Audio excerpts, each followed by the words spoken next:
Bom dia, aqui estamos, amigos, para mais um encontro do nosso Rita, numa segunda-feira, nessa reunião das 10h30, tão querida aos nossos corações.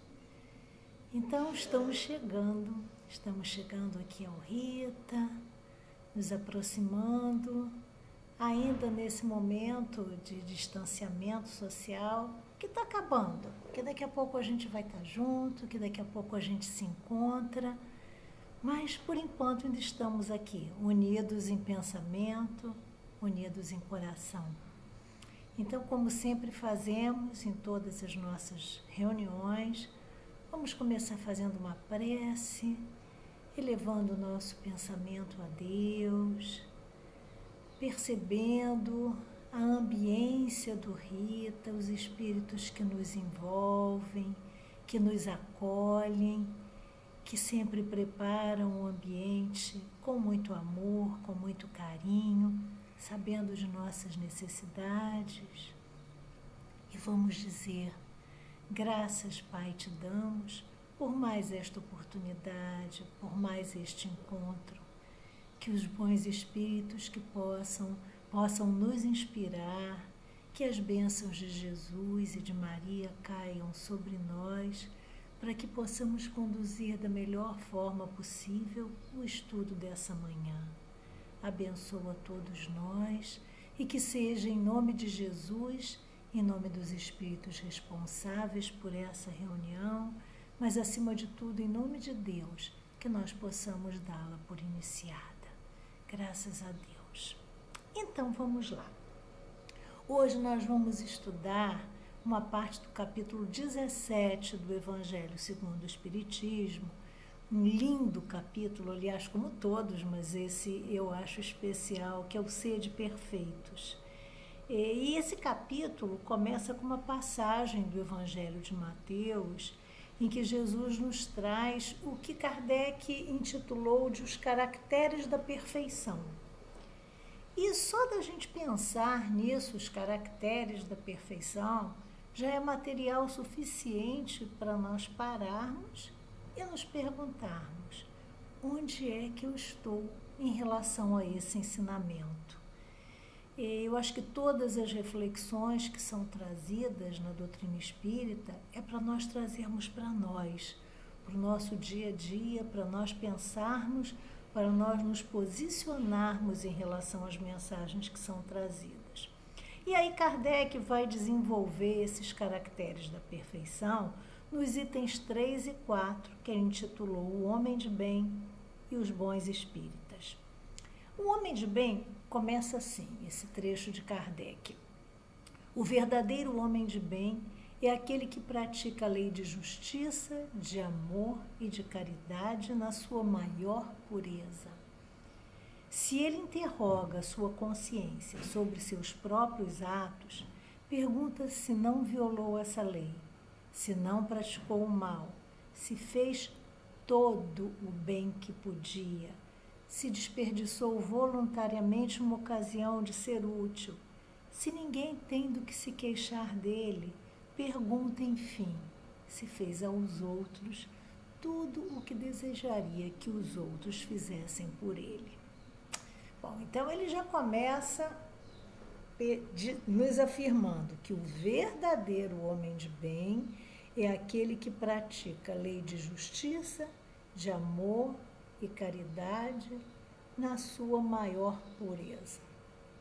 E aí eu já começo a pensar: então eu não sou um homem de bem? Seria muita pretensão da minha parte acreditar que eu pratico a lei de amor, justiça e caridade em toda a sua extensão, na sua maior pureza. E aí, na continuação do texto do Homem de Bem, Kardec começa a listar as virtudes do homem de bem.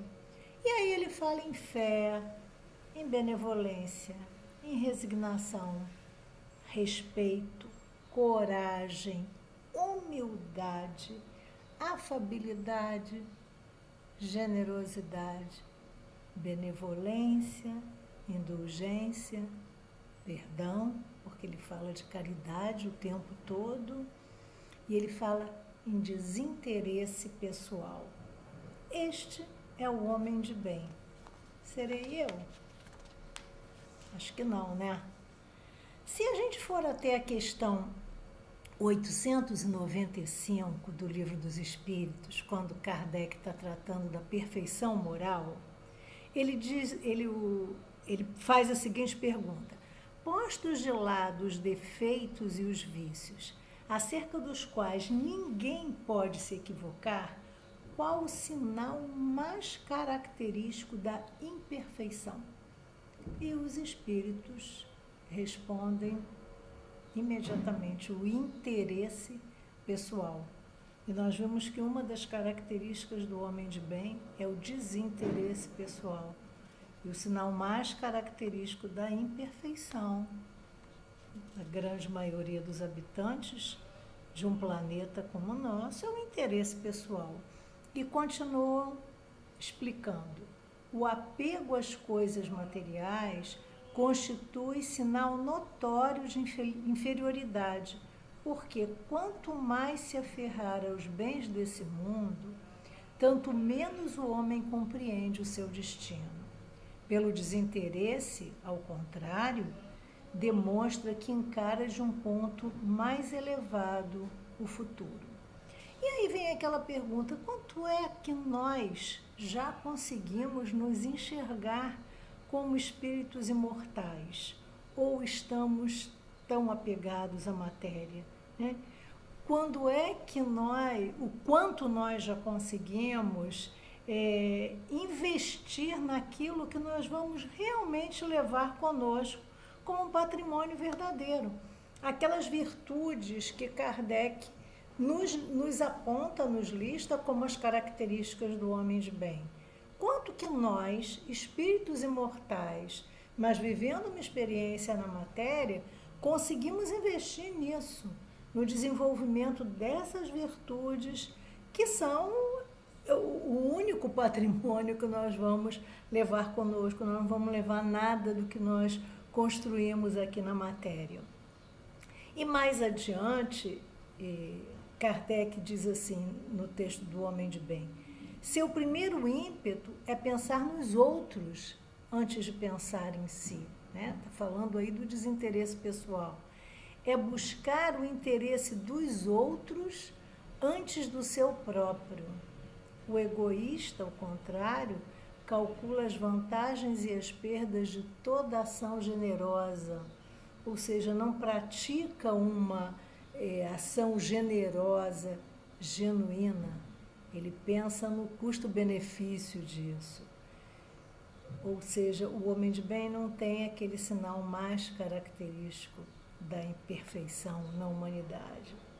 E aí eu me lembrei de uma história que talvez vocês conheçam, eu não lembro mais onde eu li ou onde eu ouvi, mas com certeza é uma história real, do nosso Chico Xavier, Francisco Cândido Xavier, que foi ao mercado comprar tomates e foi com um amigo. E aí esse amigo percebeu que Chico pegava um tomate muito bonito, muito bom, botava na sua cesta, depois pegava um tomate mais ou menos.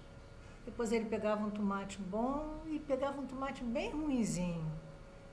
E ia alternando tomate bom, tomate mais ou menos, tomate ruim. E aí esse amigo perguntou: mas Chico, olha só, por que você está escolhendo tomate que não está bom? E aí Chico Xavier, porque este era verdadeiramente um homem de bem, respondeu para ele: se eu pegar todos os tomates bons, quem vier comprar depois não vai ter tomate bom, só vai ter tomate ruim.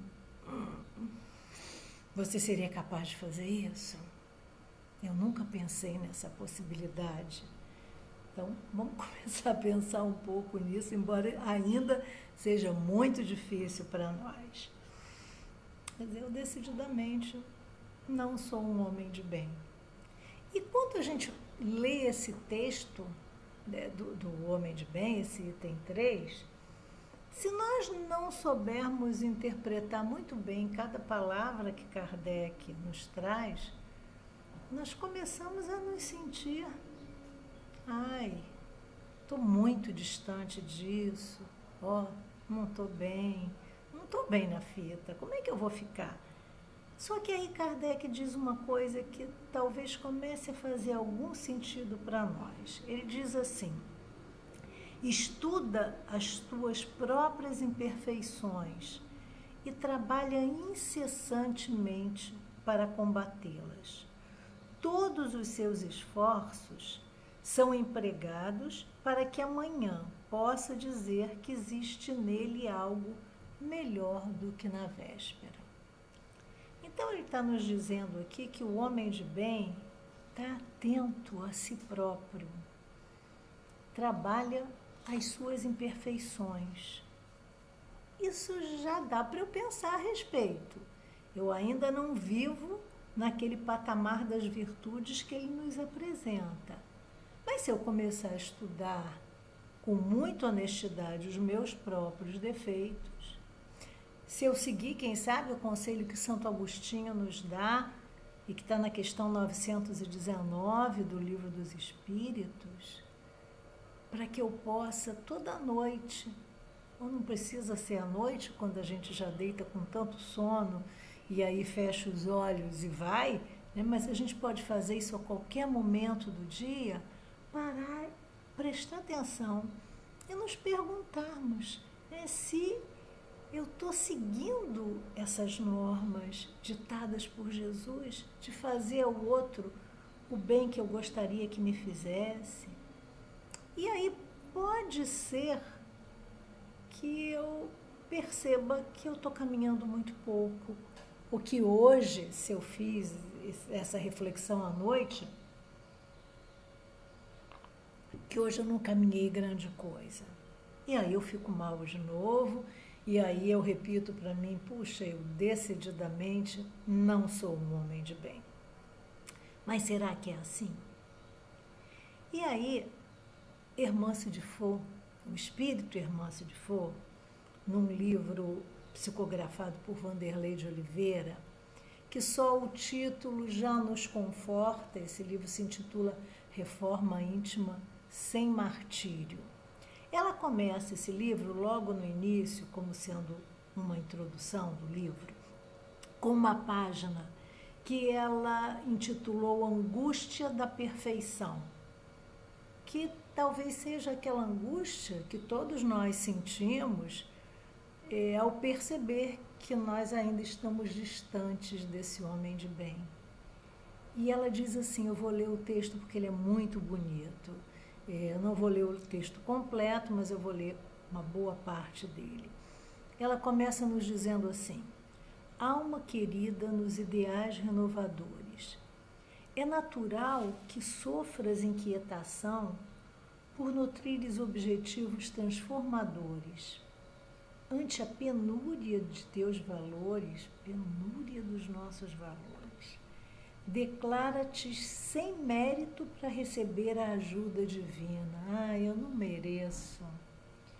Perante a extensão de tuas falhas, açoitas a consciência com um lancinante sentimento de hipocrisia aos repetires os mesmos desvios dos quais gostarias de não se permitir.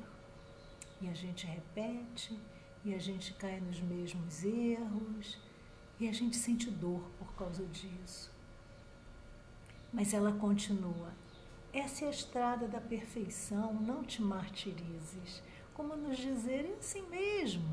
Olha só, você vai tropeçar, você vai cair, levanta, segue adiante.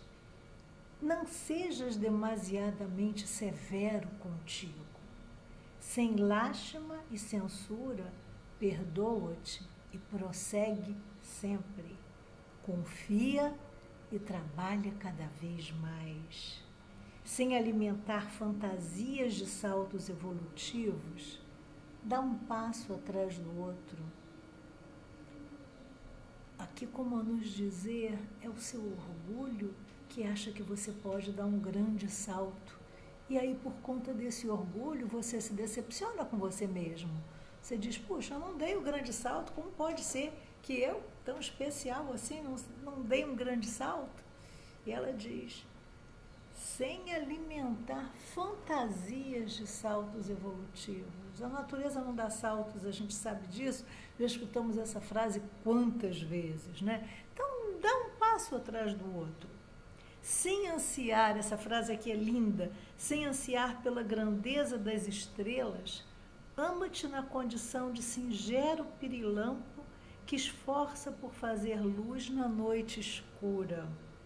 Eu lembrei daquela história que é provável que todos vocês conheçam, do beija-flor e do incêndio da floresta, né? A floresta incendiando e o beija-flor ia lá num laguinho próximo, botava uma gotinha d'água na boca e jogava em cima do incêndio. E aí um animal de maior porte viu o beija-flor fazendo aquilo e falou, mas que tolinho que você é, hein? Você acha que você vai apagar um incêndio da floresta com uma gotinha d'água? O beija-flor diz, eu sei que não, mas eu estou fazendo a minha parte, eu estou fazendo tudo o que eu posso fazer. E aí Hermance nos diz, faze as pazes com as tuas imperfeições. Caminha um dia após o outro, na certeza de que Deus te espera sempre com irrestrito amor pelas tuas mazelas, guardando o único direito de um Pai zeloso e bom, que é a esperança de que amanhã sejas melhor do que hoje, para a tua própria felicidade. Isso é uma coisa que a doutrina espírita nos ensina. Nós vamos ser felizes quando nós atingirmos esse estado da perfeição possível a uma criatura. Imagina como nós vamos ser felizes quando nós formos verdadeiramente homens de bem. Eu custei um pouco no início, quando eu comecei a ter contato com a doutrina espírita, entender como é que é isso, por que eu só vou ser feliz quando eu for perfeito. E aí um dia eu me deparei com uma situação de uma pessoa que não se impacientava numa situação em que todos estavam inquietos. Uma pessoa que já adquiriu a paciência vai viver muito mais feliz numa fila do que quem é impaciente. E aí a gente entende que aquele que conseguiu crescer, que conseguiu atingir esse patamar de homem de bem, com certeza vai viver muito mais feliz do que aquela pessoa que vive angustiada, mergulhada única e exclusivamente na situação da matéria. Eu ainda não sou homem de bem, mas eu vou ser. Eu vou ser, você vai ser, todos nós vamos ser, porque foi para isso que Deus nos criou. Então nós vamos no nosso passo. Hermance, nesse texto, quando ela diz, por exemplo, faze as pazes com as tuas imperfeições, ela não está falando de desculpismo, porque em seguida ela diz para a gente trabalhar incessantemente, ou já até disse antes, trabalha, se esforça, mas não se angustia pelo fato de você ainda ser imperfeito. Seria muita pretensão nossa achar que nós já adquirimos essa perfeição. No mínimo, orgulhosos nós ainda somos. Então, está faltando desenvolver a humildade, né? Se eu acho que eu já sou perfeita, pelo menos humildade está me faltando. Ela fala, como Kardec nos trouxe, né, da necessidade de trabalho na nossa própria transformação. Ela diz, todos os seus esforços, falando do homem de bem, ela não, desculpem, não é Hermance, aí já é voltando ao texto de Kardec, do homem de bem. Todos os seus esforços são empregados para que amanhã possa dizer que existe nele algo melhor do que na véspera. Puxa, hoje eu consegui fazer um pouquinho melhor do que eu tinha feito ontem. Hoje eu consegui engolir aquela palavra desagradável que eu queria dar, que eu queria oferecer para alguém. Hoje eu já consegui espantar da minha mente aquele pensamento de censura, de julgamento, de crítica. foi difícil, mas eu já dei um passinho, pelo menos nessa situação. E Hermance nos diz, trabalha cada vez mais. Kardec nos diz, emprega todos os seus esforços. Ou alguém acha que a gente está aqui a passeio. Não, não estamos a passeio, não. Nós viemos aqui para trabalhar. Mas vamos lembrar que o homem de bem é meta. Quando nós lermos esse texto, que eu convido todo mundo a ler o texto completo, eu não li porque ele é muito grande, ia tomar muito tempo, ia ficar enfadonho, eu ficar lendo, mas eu convido todo mundo a ler esse texto. Tanto no Evangelho segundo o Espiritismo, como no Livro dos Espíritos, nós temos essas características do homem de bem. Só não me recordo o número da questão do Livro dos Espíritos. Então, esse homem de bem é meta, é uma construção do nosso dia a dia. É a nossa construção daquelas virtudes que são listadas no homem de bem. Eu é que tenho que trabalhar. As sementes dessas virtudes, eu tenho todas, você tem todas. Nós fomos criados com essas sementes das virtudes, mas para que elas desenvolvam, eu preciso trabalhar. E como é que uma semente frutifica? Como é que uma sementinha vai produzir uma árvore maravilhosa que dá sombra? Ela tem que ser colocada ali na terra.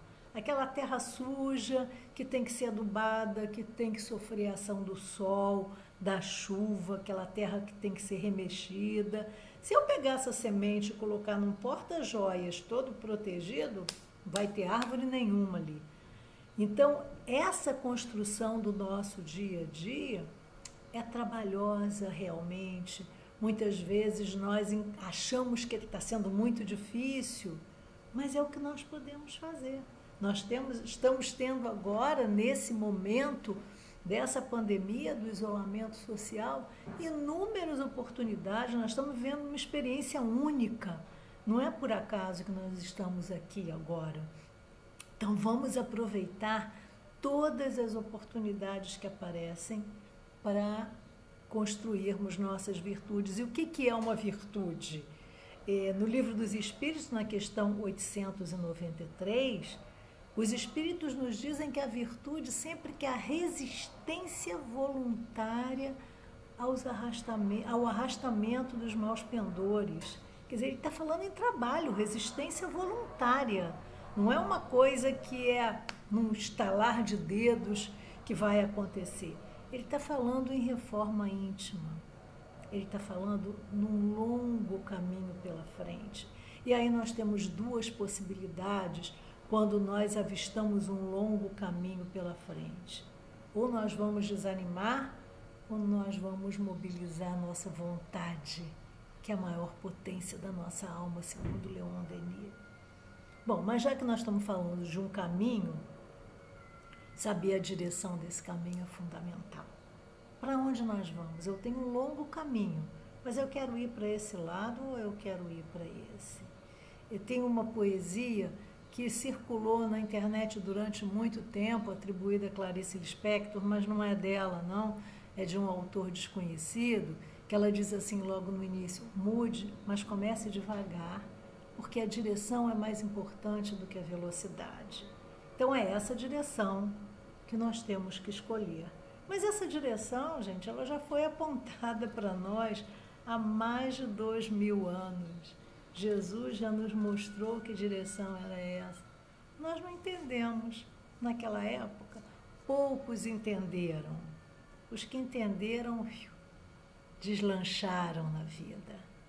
Mas, como nós não entendemos, há pouco mais de 150 anos, essa direção foi detalhada, foi explicada claramente por um grupo de espíritos superiores e foi codificada por Kardec, no que nós conhecemos como doutrina espírita ou doutrina dos espíritos ou espiritismo.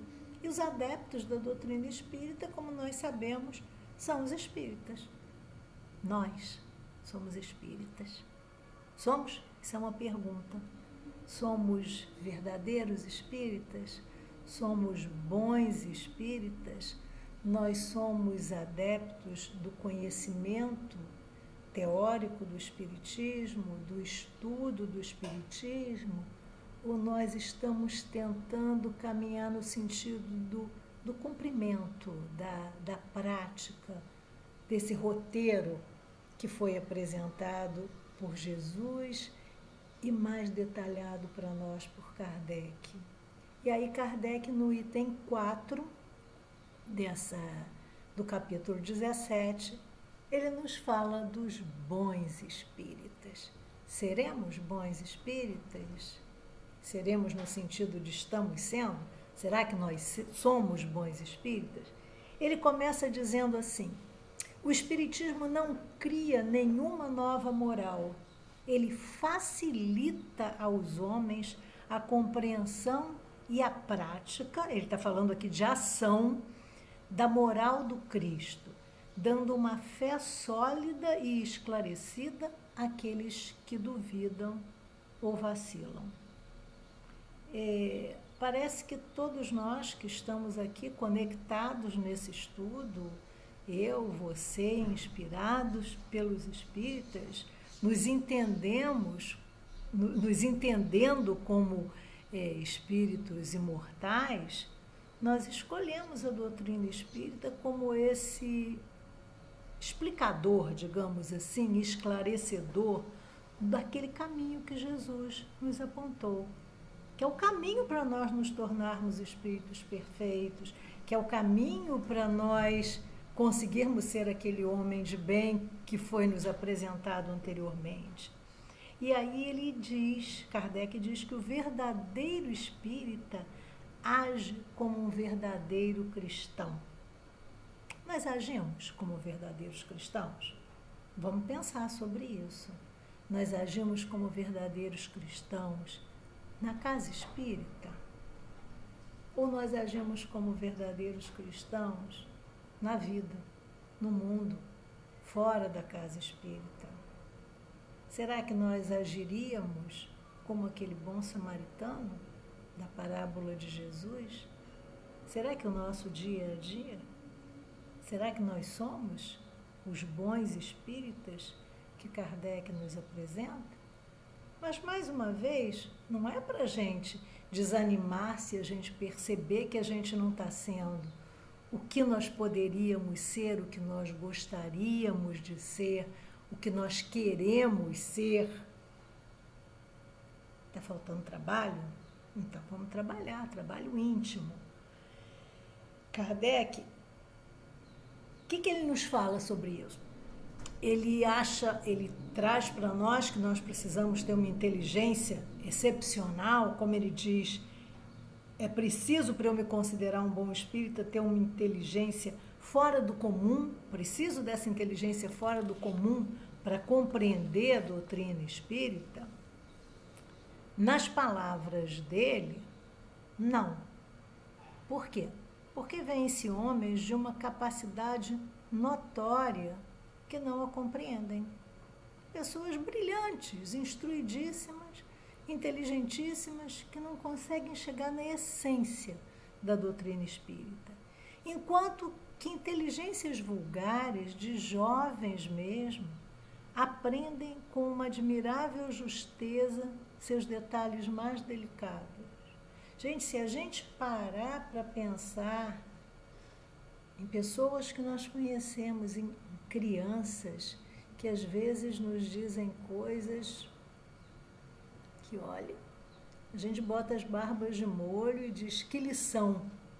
Ou pessoas com nível de instrução formal muito aquém do que nós acreditaríamos que seria necessário para compreender alguma coisa, e dão um banho, entendem perfeitamente.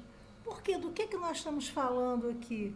De desenvolvimento do intelecto? Não.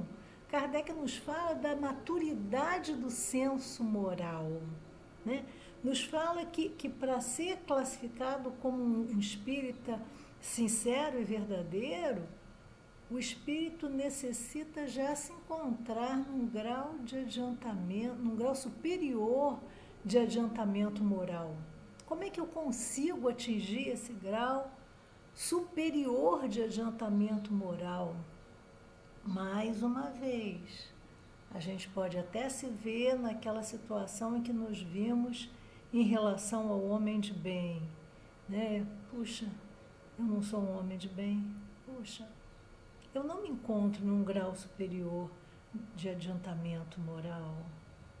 E aí Kardec, mais uma vez, nos esclarece para nos dar um alívio, que reconhece-se o verdadeiro espírita pela sua transformação moral e pelos esforços que faz para dominar suas más inclinações. Muito parecido com aquilo que a gente viu na virtude, né? Que existe virtude sempre que há uma resistência voluntária. Então, o tempo todo, quando Kardec nos fala do homem de bem e do bom espírita, ele está nos falando de vontade firme, ele está nos falando de trabalho, ele está nos falando de transformação moral, de reforma íntima, que tem sido tão bem traduzido na literatura espírita. Esse livro de Hermance de Foucault é uma pérola em relação a isso, essa transforma íntima sem martírio. Eu não preciso me martirizar porque eu me percebo numa condição de espírito ainda em crescimento, que aliás é ótimo. É ótimo essa primeira percepção de que, puxa, eu não sou quem eu achava que era, e você cair na real. Até um tempo atrás, provavelmente nós nos achávamos ótimos. E aí a gente começa a ter contato com a doutrina espírita e diz, caramba, eu não sou aquele ótimo que eu achava. Parabéns, isso é progresso. Nós nos darmos conta do nosso verdadeiro tamanho é progresso. Agora, se a gente se dá conta desse verdadeiro tamanho e emburaca por causa disso e se deprime por causa disso, nós estamos perdendo uma grande oportunidade, que é a oportunidade de arregaçar as mangas e trabalhar intimamente, trabalhar portas adentro dos nossos corações para a gente se melhorar, para a gente crescer, para a gente caminhar no sentido da evolução moral. Passos pequenos do nosso dia a dia, mas passos firmes, mobilizando realmente a nossa vontade de sermos melhores. E aí, para nós terminarmos, eu gostaria de trazer para vocês uma página muito bonita que está no livro Fonte Viva. O livrinho está velhinho, antigo, gosto muito dele. Editado pelo Espírito Emmanuel através da psicografia do nosso Chico Xavier. E é a lição de número 118. Ela é intitulada Em Nossas Tarefas. E que ela começa com uma citação de Paulo em Romanos, em que ele diz, não ambicioneis coisas altas, mas acomodai-vos às humildes. E Emmanuel comenta assim, não ambicioneis coisas altas, mas acomodai-vos às humildes, recomenda o apóstolo sensatamente. Muitos aprendizes do Evangelho almejam as grandes realizações de um dia para o outro. Tolinhos que somos, né?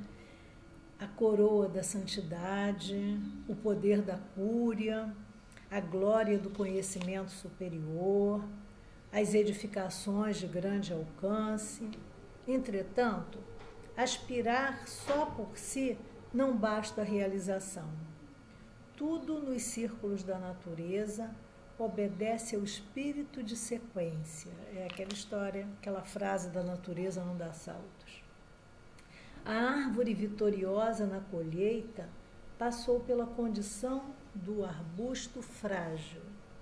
A catarata que move poderosas turbinas é um conjunto de fios d'água no nascedouro.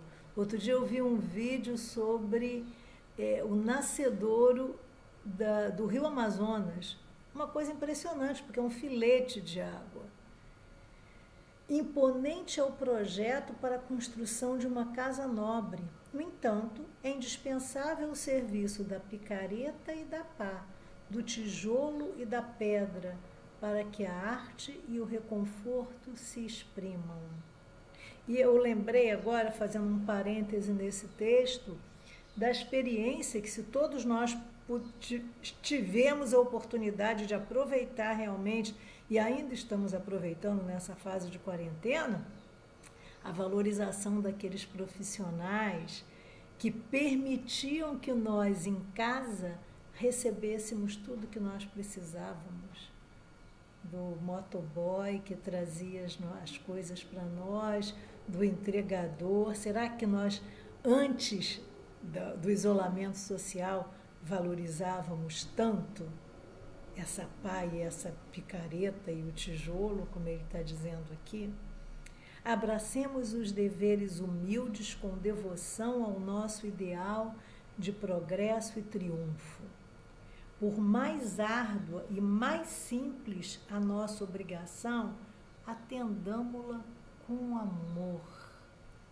Vamos botar a gotinha d'água no bico para tentar apagar o incêndio, para quando aquela palavra de discórdia estiver no auge do seu volume, nós consigamos incluir na conversa uma palavra de apaziguamento, uma palavra positiva. A palavra de Paulo é sábia e justa, porque escalando com firmeza as faixas inferiores do monte, com facilidade lhe conquistamos o cimo, e aceitando de boa vontade as tarefas pequeninas, as grandes tarefas virão espontaneamente ao nosso encontro. Então vamos trabalhar para podermos nos nomear bons espíritas, para podermos construir em nós este homem de bem, que vai com certeza nos trazer tanta felicidade, fazendo ao outro todo o bem que pudermos, fazendo ao outro tudo aquilo que gostaríamos que fosse feito para nós, seguindo aquele caminho, escolhendo o caminho que Jesus nos apontou e que Kardec tão bem nos esclarece, nos explicou. Que a gente possa mobilizar essa vontade firme que com certeza todos nós queremos para sermos felizes. Então, trabalho, vontade, esforço, persistência, dizer não ao desânimo, dizer não à desqualificação daquilo que já conseguimos, mesmo que consideremos poucos. E aí nós vamos, com certeza, um dia olhar no espelho e dizer: eu sou verdadeiramente um homem de bem, eu sou verdadeiramente um bom espírita. Que possamos trabalhar para isso. Um ótimo dia para todos. E agora vamos mais uma vez elevando o nosso pensamento a Deus, agradecer aos espíritos amigos por terem estado conosco ao longo desse estudo, agradecer a Kardec por todos os seus esclarecimentos, agradecer hoje e sempre ao Mestre Jesus, nosso irmão maior, condutor das nossas vidas, que nos apontou esse caminho de paz, de amor, de luz, e pedir a permissão de Deus para que nesse momento nós, de nossa parte, possamos encerrar o nosso estudo com muita paz e muita alegria no coração. Graças a Deus, um ótimo dia, uma ótima semana para todos.